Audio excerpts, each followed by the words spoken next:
conciencia de la presencia de Dios de una forma especial cuando estamos juntos y eso fortalece nuestra fe.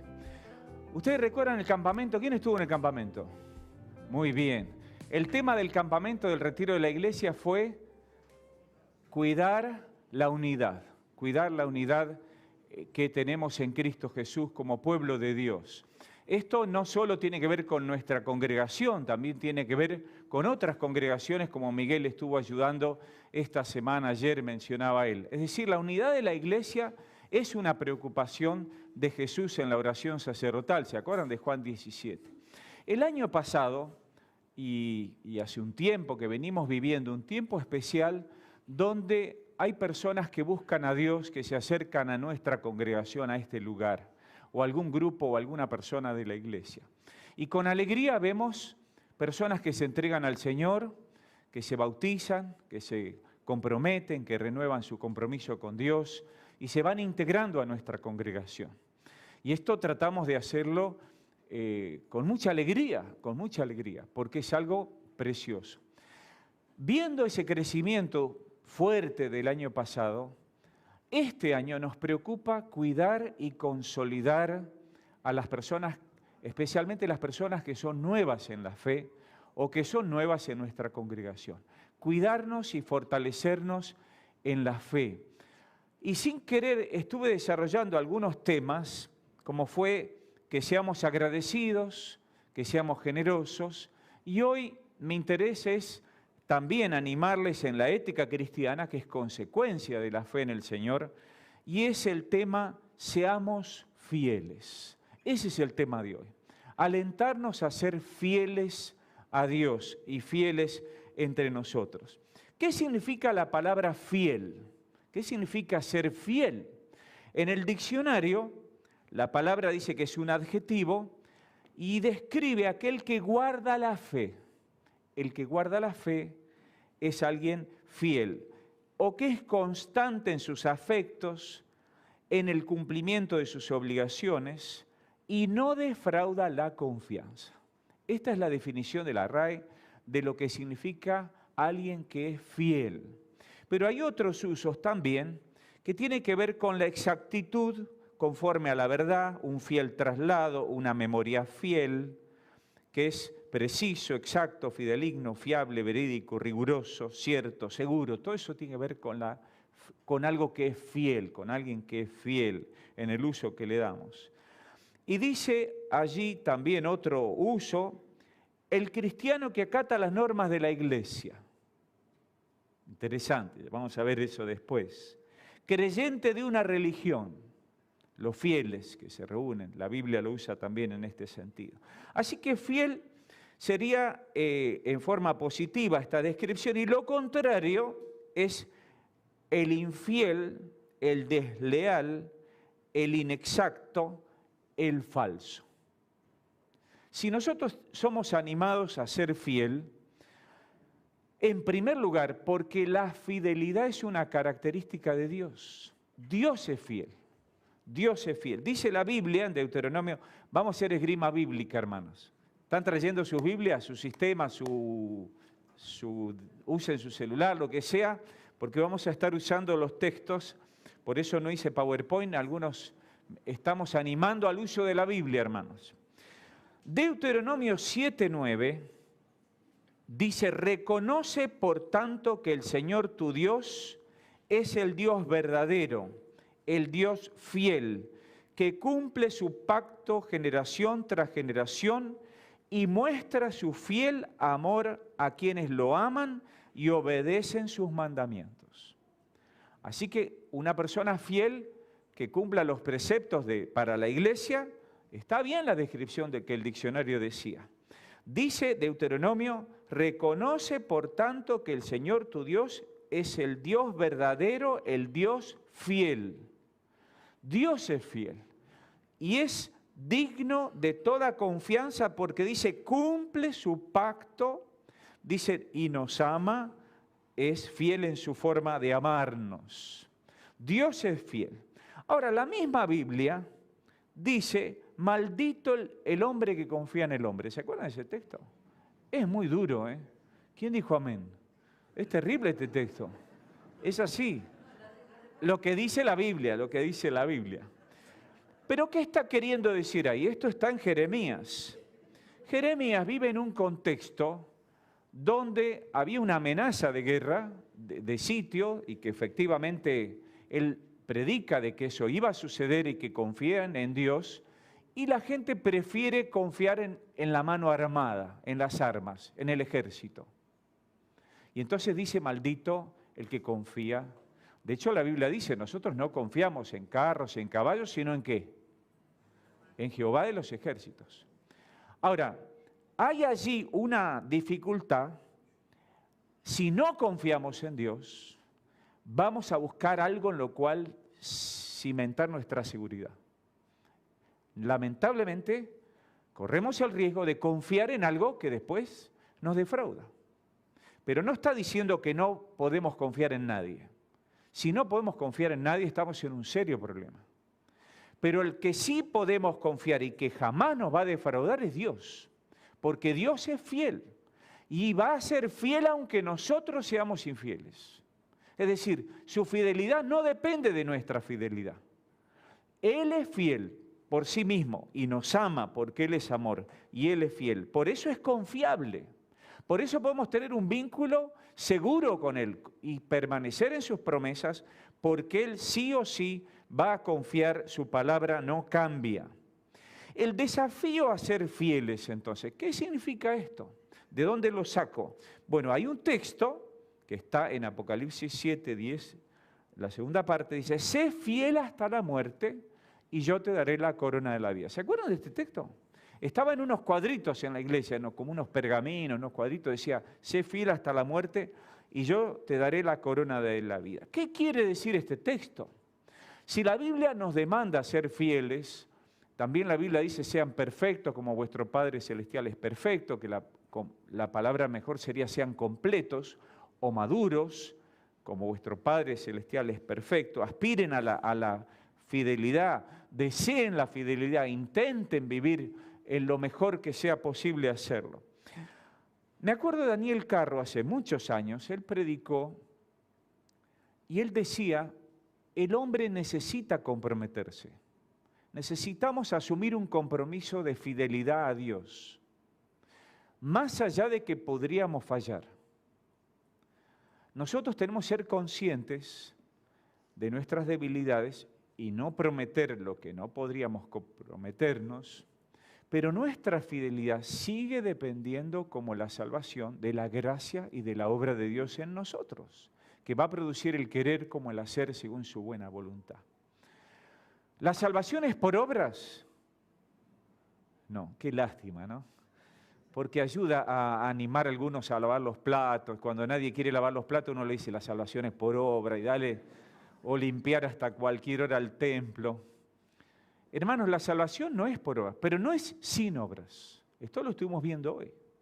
No nos ganamos el cielo por buenas obras, pero ya que somos hijos de Dios, debemos vivir conforme a nuestra nueva identidad como hijos de Dios y agradar a Dios, buscar hacer y ser como Dios es. Y Dios es amor, nosotros tenemos que amarnos, Dios es generoso, tenemos que ser generosos, pero Dios es fiel y nosotros debemos intentar cumplir nuestros compromisos con Dios y tenemos que tener cuidado de no comprometer y prometer más allá de nuestra fuerza. Pero sí es importante asumir compromiso. Y Carro decía, cuando yo me comprometo con Dios, no tengo que ser inconsciente, omnipotente, autosuficiente, decir yo me comprometo como Pedro. ¿Se acuerdan Pedro? Señor, yo te voy a seguir, no te voy a fallar. Y al rato estaba escapando como rata por tirante cuando le dijeron, vos te vimos con Jesús, vos hablás igual que él. No, y se fue, ¿no? Y lloró amargamente. Nosotros tenemos que tener cuidado de qué nos comprometemos, pero la Biblia nos llama, desde el momento que creímos en Jesús, a seguirle cada día y a obedecerle todos los días. Así que estamos desafiados a ser fieles, en la medida de nuestra capacidad, de nuestro compromiso, de nuestra integridad, de lo que sea posible hacer. Por eso la Biblia usa la palabra fiel en el sentido que el diccionario también lo dice. El que cree es uno de los fieles. El que ha creído es reconocido. Por eso Pablo dice, por ejemplo, a los que están en Éfeso, a los santos y fieles en Cristo Jesús que están en Éfeso. Santos y fieles, no eran ni santos ni fieles, pero en Cristo sí. Por eso dice, santos y fieles en Cristo Jesús. Y después dice a los de Colosa, a los santos y fieles hermanos en Cristo que están en Colosas.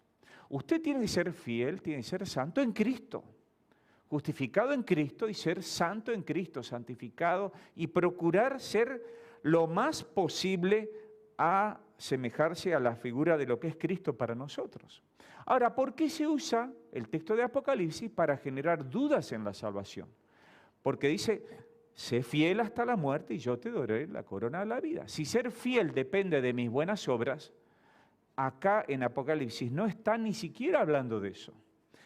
Ser fiel no depende de mis obras, sino de la obra de Cristo en mí, que va a continuar haciéndose en mí a lo largo de toda mi vida, fieles y santos en Cristo Jesús, toda mi vida.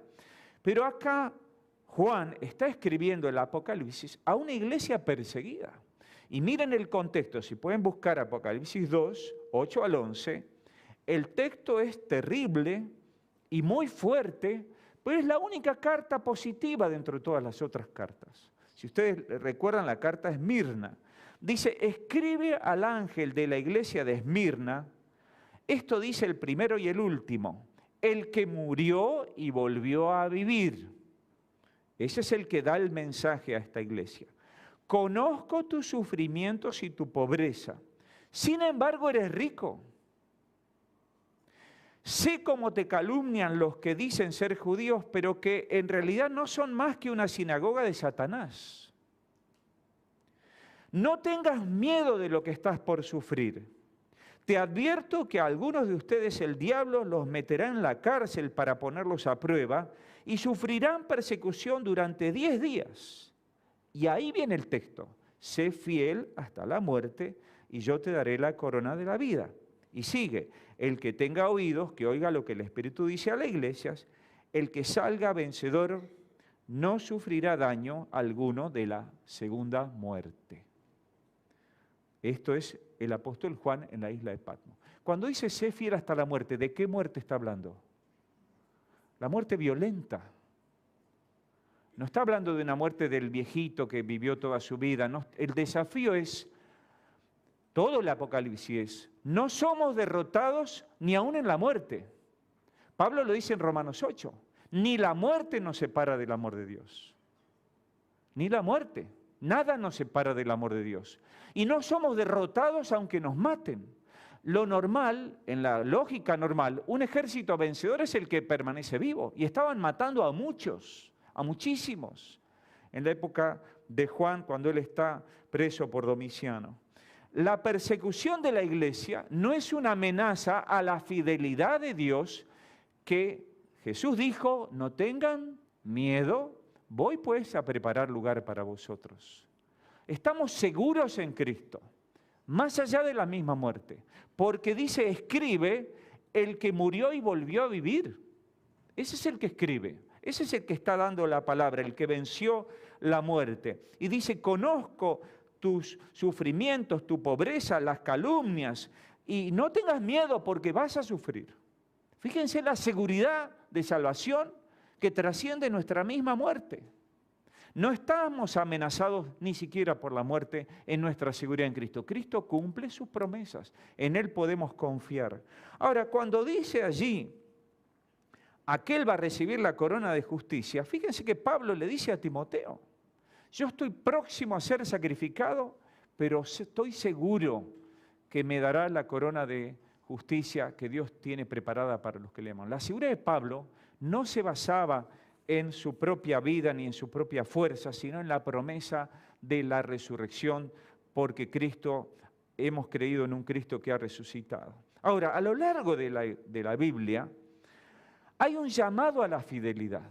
La fidelidad tiene que ver con una entrega y una consagración plena, que se revela también y se muestra también en la Biblia, en toda la Biblia, aún en el llamado a cumplir la palabra de Dios, desde el Deuteronomio, porque dice allí que el amor de Dios, la fe en Dios, se demuestra en cumplir sus mandatos.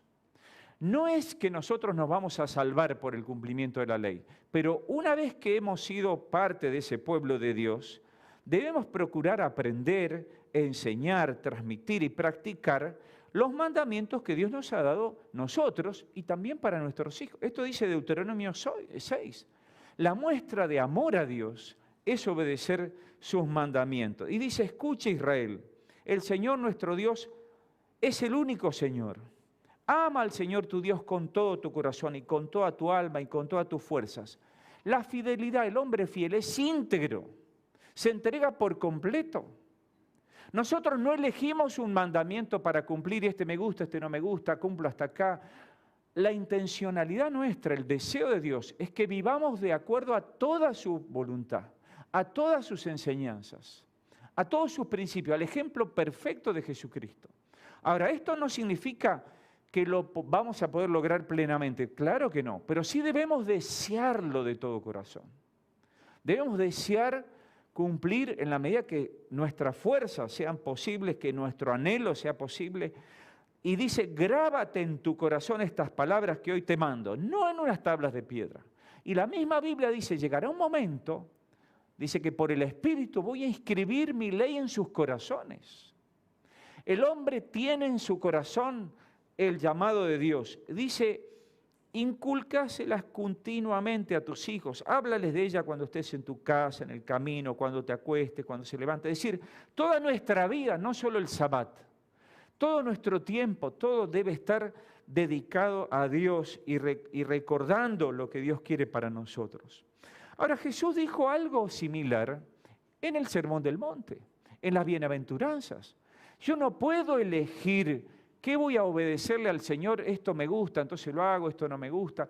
Jesús dijo al término del Sermón del Monte, el hombre sabio no es solo el que oye, sino el que obedece mis palabras. Jesús buscaba que las personas le obedezcan. Y Jesús mismo dijo que lo que contamina al hombre no es lo que come, no es lo que viene de afuera, sino lo que hay en su corazón. Y le llama a su gente, a la gente de ese tiempo, a los religiosos, a los escribas. Esto está en Marcos 7, si lo quieren buscar. Marcos 7, 1 al 23. Porque vienen los fariseos y los escribas y lo confrontan a Jesús. Y dice, ¿por qué tus discípulos quebrantan la tradición de los ancianos? ¿Por qué quebrantan las costumbres religiosas? ¿Por qué? Y entonces Jesús le devuelve la pregunta. ¿Por qué vosotros quebrantan los mandamientos de Dios por vuestra tradición? Lo que vale, lo que tenemos que saber, no es lo que oímos, sino lo que el Señor dice. Y Jesús dice, yo les digo que recuerden bien el espíritu de las leyes, que nos llevan a ser fieles a Dios. Dice, deben honrar a Dios y sus mandamientos y no a las tradiciones.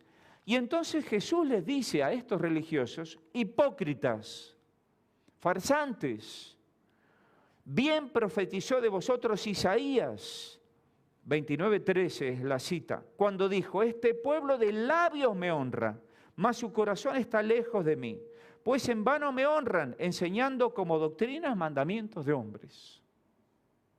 Jesús una y otra vez intenta que la devoción a Dios sea de corazón.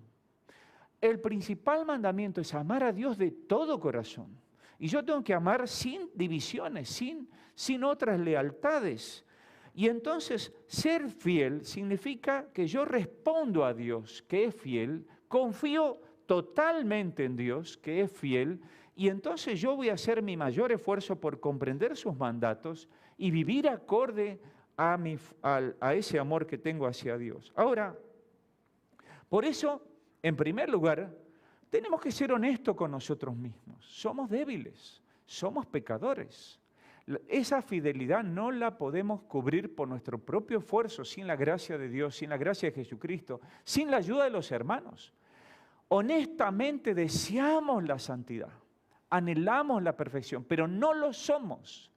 De ninguna manera podemos simularla, de ninguna manera podemos pretender que ya hemos llegado. Pablo dice, no pretendo haber alcanzado la perfección, pero lo anhelo, lo anhelo, sigo adelante.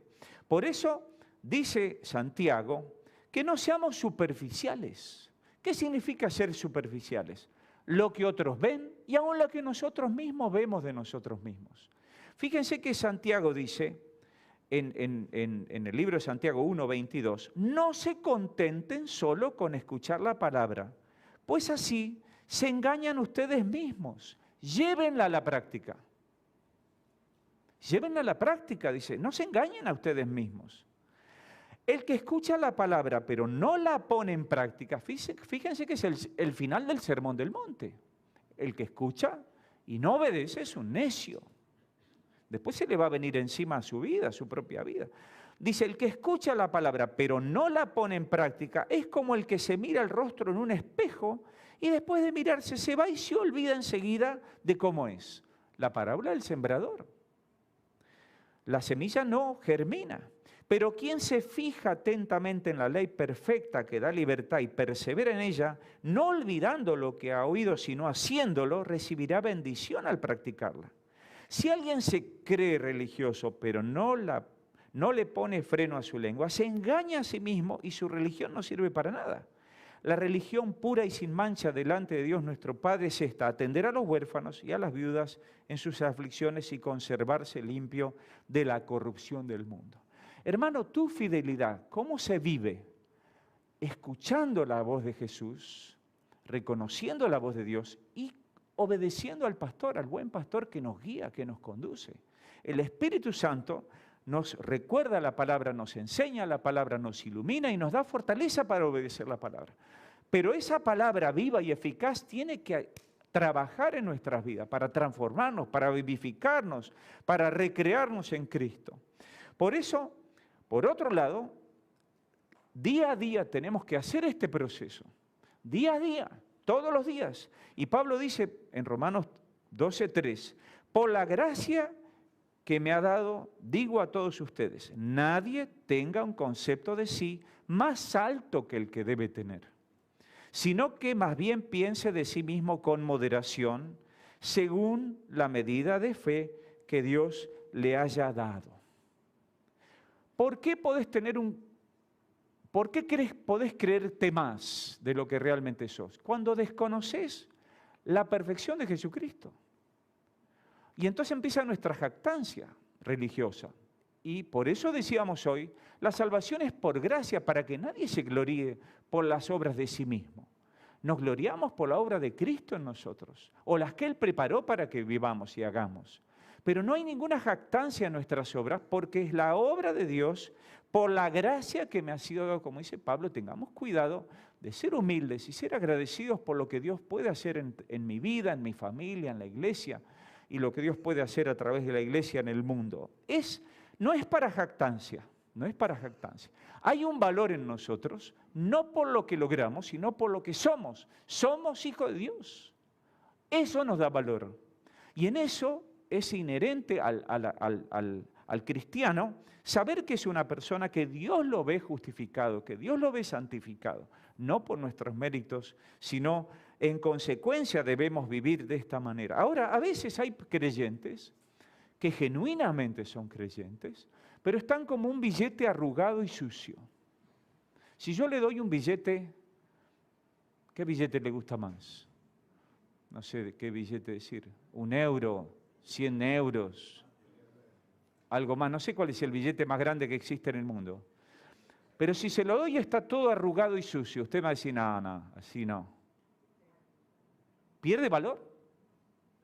No pierde valor. No pierde valor. Hay creyentes que estamos sucios, pisados, caídos, pero eso no nos hace perder el valor. Porque Dios nos da valor. Dios nos ha considerado sus hijos. Y entonces tenemos que buscar de corazón, no ser legalistas y estar controlando a los demás y ponernos en jueces, no, sino recordar los mandatos de Dios y de todo corazón intentar agradar a Dios y servir al Señor con exclusividad. Jesús dijo, no se puede confiar en Dios y en las riquezas. No se puede ser fiel, confiar en Dios y a las riquezas, porque tarde o temprano el corazón va a estar dividido y vamos a correr detrás de lo que tenemos más cerca. Nosotros tenemos que confiar absolutamente en Dios y ser fieles a Dios en todo sentido, aún en la administración de lo que Dios nos ha dado, de nuestra vida y de nuestros recursos. Es todo o nada. O amás a Dios de todo corazón, confías en Él con todas tus fuerzas, o no sos creyente en Dios y estás confiando en otra cosa. Así que lo primero es no engañarnos a nosotros mismos, ser honestos ante la revelación del Espíritu Santo de nuestro pecado y ante el perdón de Jesucristo de nuestro pecado, y a intentar ser lo más veraz que sea posible. Ahora, en segundo lugar, es imposible engañarnos todo el tiempo, hermanos. Usted se puede engañar a sí mismo, pero no va a engañar a todos todo el tiempo. Tarde o temprano los demás se van a dar cuenta dónde está usted de verdad. Nos pisamos solos. El amor y la pobreza no se pueden disimular, decía uno. ¿Será así? El amor y la pobreza. Viene que el que está enamorado se le va la mirada, se pisa solo. Cuando una persona no ama a Dios, tarde o temprano se nota eso. Que no se entregó. Ahora, yo no lo puedo saber, porque quizás fue un mal día, un mal momento. Yo no puedo juzgar ni debo juzgar a otro. Pero el Espíritu lo sabe y tarde o temprano es inútil pretender engañar al hermano.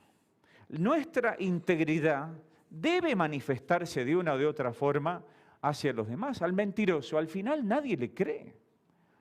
El que pretende engañar a los demás, al final nadie le cree. Como este que dice que le contaba un cordobés a otro, capaz que alguno ya escuchó esto, ¿no? Y le dice, ¿sabes qué? Estaba comiendo un asado, chinchulín, molleja, dice, ¿no? Y de pronto apareció un plato volador, dice. Andá, dice, ¿quién te va a creer que estabas comiendo asado?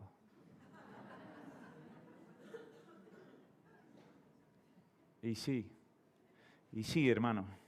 Cuando ya no sos creíble, es un problema, es un grave problema. La mentira aparece en la Biblia muchas veces de forma catastrófica. Uno de los que primeros engaña es Jacob. Ustedes conocen la historia. Jacob, capítulo 27, con la ayuda de la mamá, engaña al papá, se disfraza, se pone la piel de qué sé yo, para hacerse pasar por el hermano porque deseaba la bendición del padre, que eso significaba la autoridad familiar, el patriarcado, la administración de todo lo que era de la familia. Y deseando esto, se disfraza y logra engañar al padre, que ya estaba viejito y casi ciego. Y eso que el padre también dudaba, porque el padre dice, vení, acércate, y lo toca, y el engaño tiene éxito, y el padre le da la bendición Isaac le da la bendición a Jacob pensando que era Esaú. Ahora, cuando vuelve Esaú, que se acuerdan que había vendido la primogenitura al hermano, así que también engañó al hermano primero, se entera y se pone furioso, y dice, apenas mi papá no esté, lo liquido. Y la madre lo oyó, este deseo de venganza de Esaú. Entonces la mamá otra vez va al padre, le hace toda una historia, dice, ¿con quién se va a casar nuestro hijo? Léanlo, es apasionante, no sé si alguno vio la película. Entonces le dice, mi hijo mejor que no se case con las mujeres cananeas, sino que vaya a ver a mi hermano y con las hijas de mi hermano, bueno, como Labán y toda esa historia. Y bueno, al final logra que Jacob se vaya. Pero Jacob sabe por qué huye. No se va a buscar esposa, después Dios se la da, ¿no? Y le da dos y toda la historia sigue, es interesante.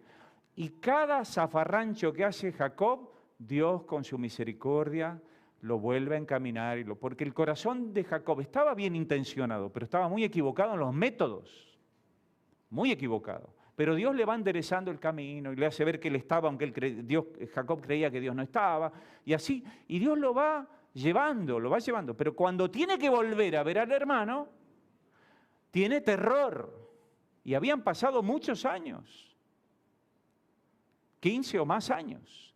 Entonces manda a las mujeres primero, y manda los regalos primero, y se enfrenta con el ángel, y le dice al ángel, no te voy a dejar si no me bendice, todo lo que Jacob sabe, y finalmente Jacob dice, por fin volviste, qué lindo que volvió. O sea, no hubo ningún problema de lo que Jacob había pensado, el hermano de alguna manera lo perdona. Pero el daño de cuando usamos la mentira queda, y quedó en la familia. ¿Y después qué hicieron los hijos de Jacob? Lo engañaron a él. diciéndole que con la túnica ensangrentada, que José había muerto. ¿Se acuerdan la historia? Y el engaño sigue. Se aprende a engañar. Y eso es terrible. Las consecuencias siempre fueron terribles. Cuando uno pretende acortar el camino, ayudar a Dios y hacer cosas que Dios no quiere, tarde o temprano se sabe.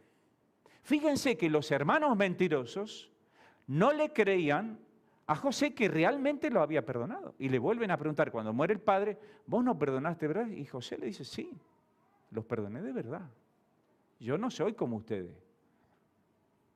Ahora, es terrible cuando se pierde la confianza, cuando empezamos a trabajar en el engaño, es espantoso. Ahora, ¿el engaño está en el Nuevo Testamento? Claro que sí, en el Sermón del Monte.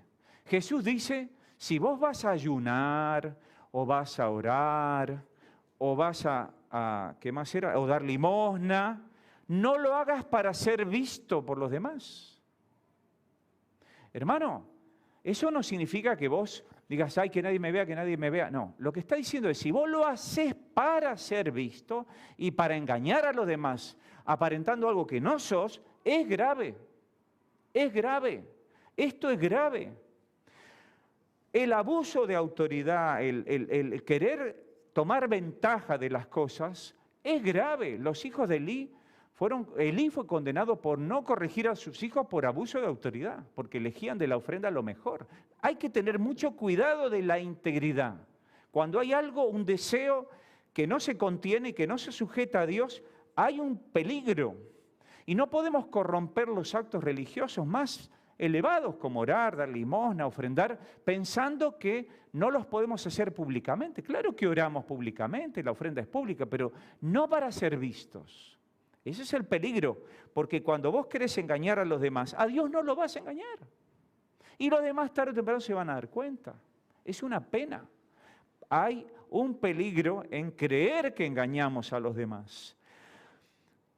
Hay una historia en el libro de Hechos que es muy dura y se parece a la historia de la conquista de Jericó cuando una familia se queda con un manto babilónico y cae la maldición sobre la familia en la toma de Jericó. Pero en el Nuevo Testamento, cuando todas las familias eran generosas en la persecución y se ayudaban, Ananías y Zafira venden una propiedad y en lugar de decir, necesito una parte de la herencia, pero voy a consagrar la mitad, dicen, entregamos todo para los hermanos. Y Pedro los confronta, primero al hombre, después a la mujer, y los confronta y se mueren. No significa que Pedro los haya matado, pero se mueren de la vergüenza, se mueren literalmente, se mueren.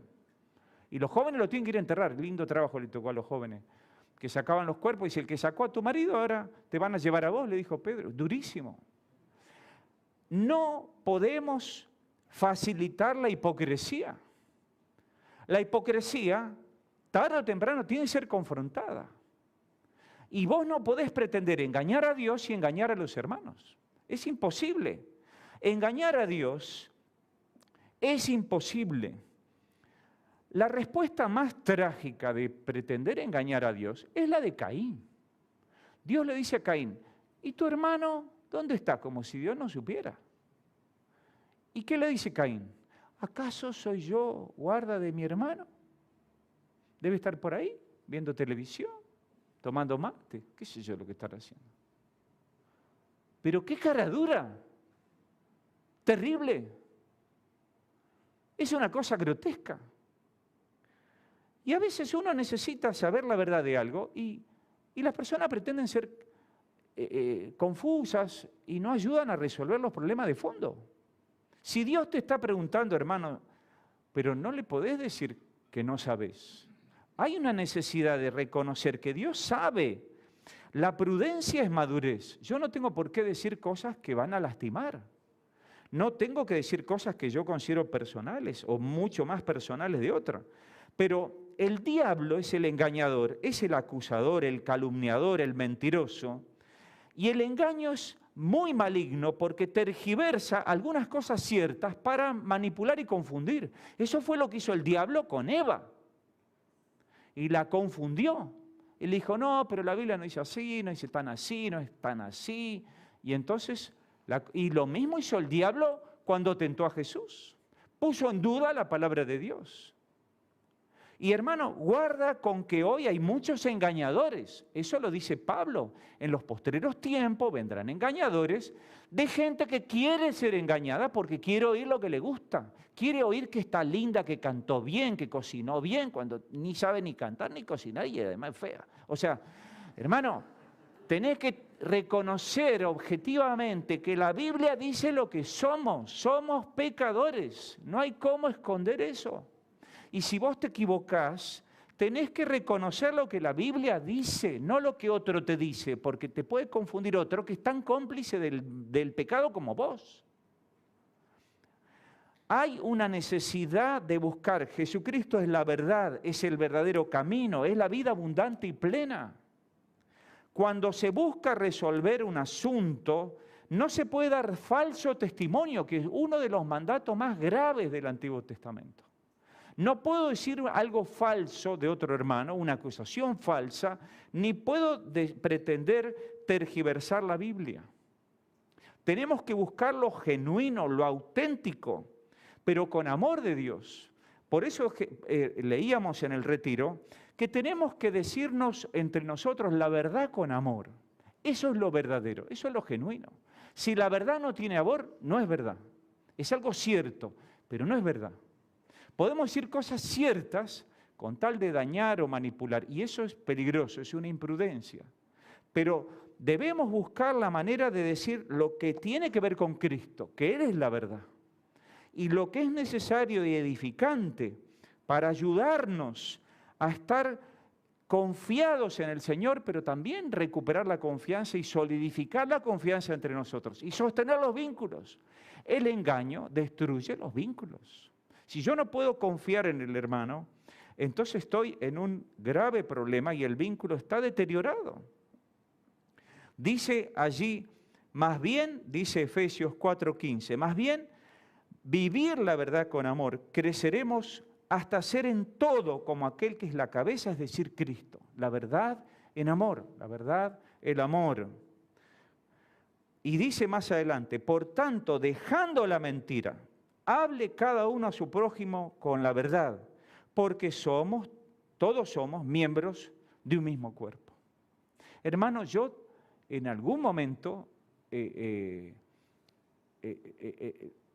visto situaciones donde otro hermano va y habla con ese otro hermano que se equivocó y lo ayuda en privado, en la intimidad, y lo ayuda a recuperarse. Hay un texto que recordábamos el domingo pasado, que dice, donde están 2 o 3 reunidos en mi nombre, allí estoy yo en medio de ellos. Y yo preguntaba, ¿cuándo oyeron ustedes, los que vinieron el miércoles, no digan nada? ¿Cuántos vinieron el miércoles pasado? Un lindo grupo. Bueno, ustedes no pueden decir nada, no soplen. ¿Cuándo han oído este texto tantas veces? Donde hay 2 o 3 reunidos en mi nombre, ahí yo estoy en medio de ellos. ¿Cuándo? Reunión de oración, ¿cuándo más? Generalmente se usa en las reuniones donde esperábamos a muchos y vienen pocos.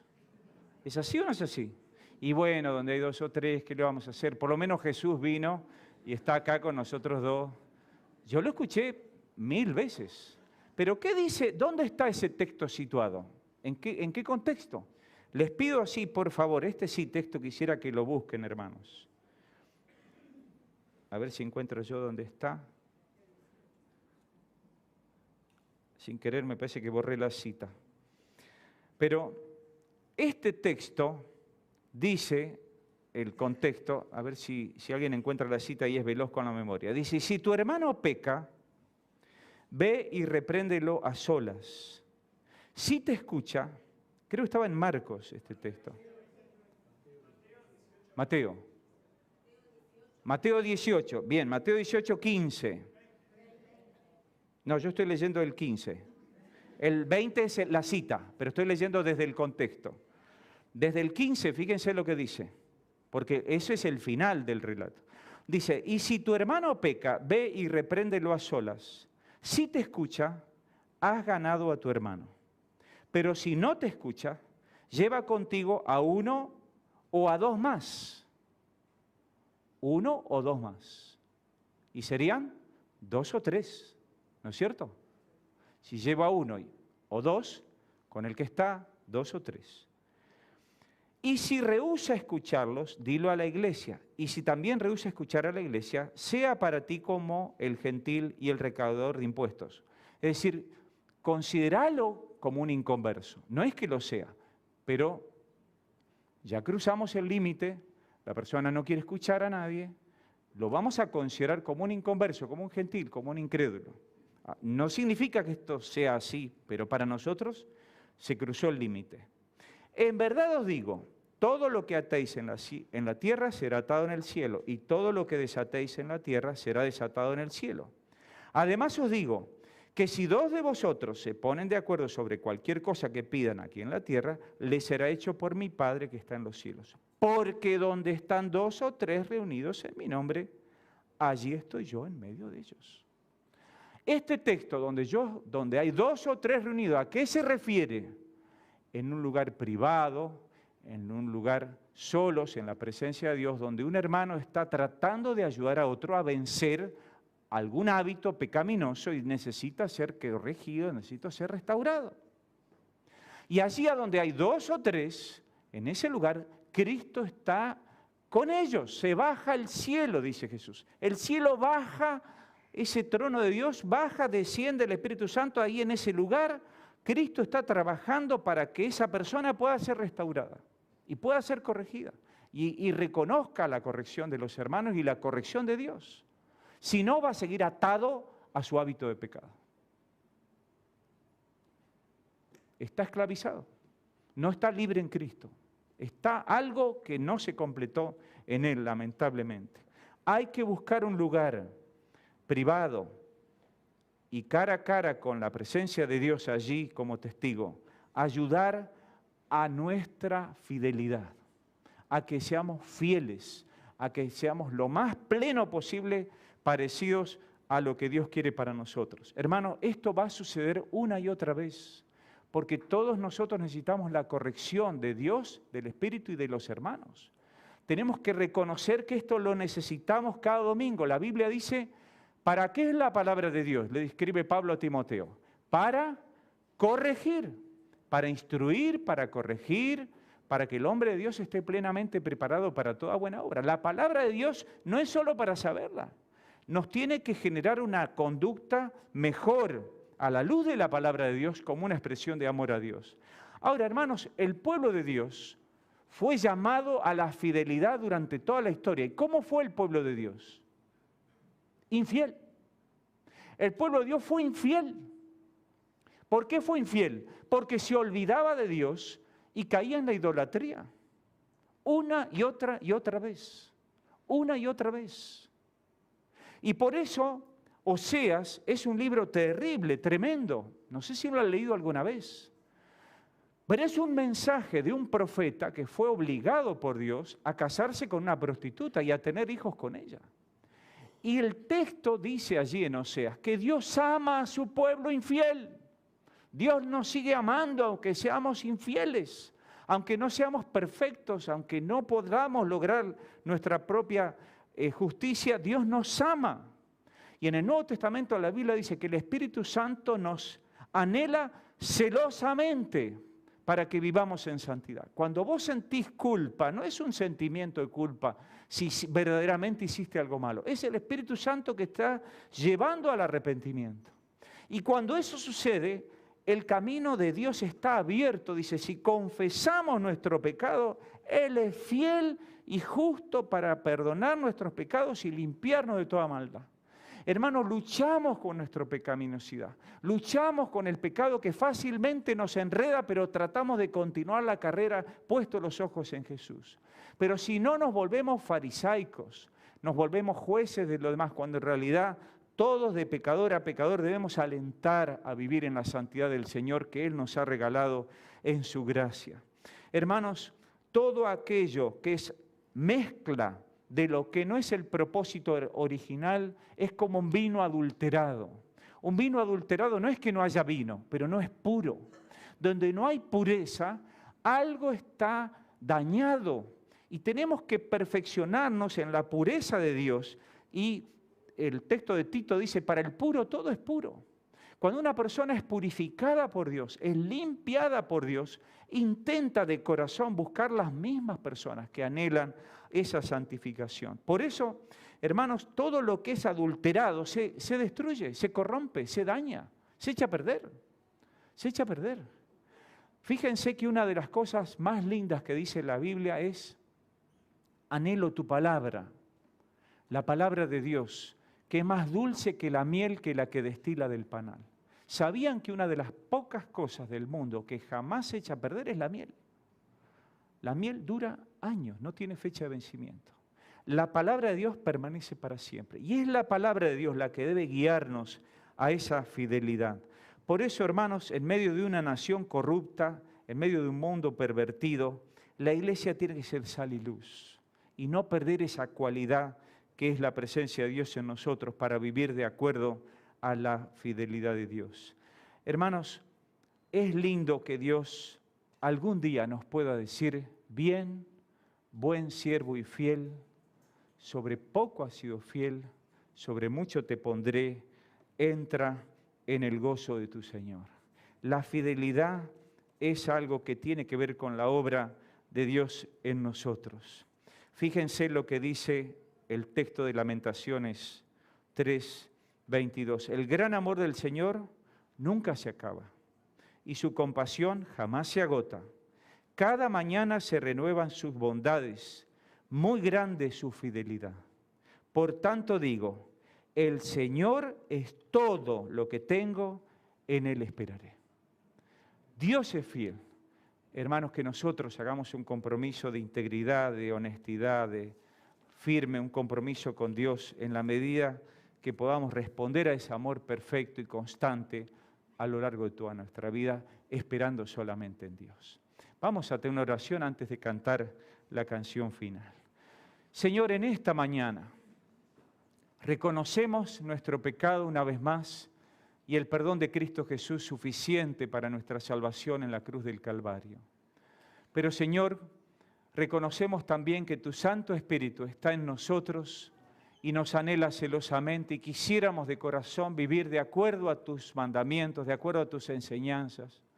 Y, Señor, con tu misericordia nueva cada mañana quisiéramos renovar nuestro compromiso también de que si tú obras en nosotros, si tú nos das fuerzas, si tú trabajas en nuestras vidas, podemos, como hijos tuyos, vivir de acuerdo a tus propósitos. Pero, Señor, si en algo estamos fallando, que sea tu palabra viva y eficaz que toque nuestro corazón, que sea un hermano fiel, Señor, que nos anime a recuperar la fe y a volver al camino. Señor, necesitamos predicarle a un mundo que va en contramano, pero predicarle con esta misericordia y con nuestro amor, que aunque fuéramos sucios, tú nos puedes lavar y purificar. Del extremo, Señor, de la maldad, nosotros podemos anunciar este amor que perdona y que santifica, porque Jesús pagó el precio de nuestros pecados en la cruz. Señor, no podemos ser una iglesia perfecta, pero anhelamos, Señor, que tu santidad y tu pureza nos lleven, Señor, cada vez más y más de acuerdo a tus proyectos. Pero, Señor, no queremos ser una iglesia cerrada a aquellos que buscan vivir de acuerdo a tus planes.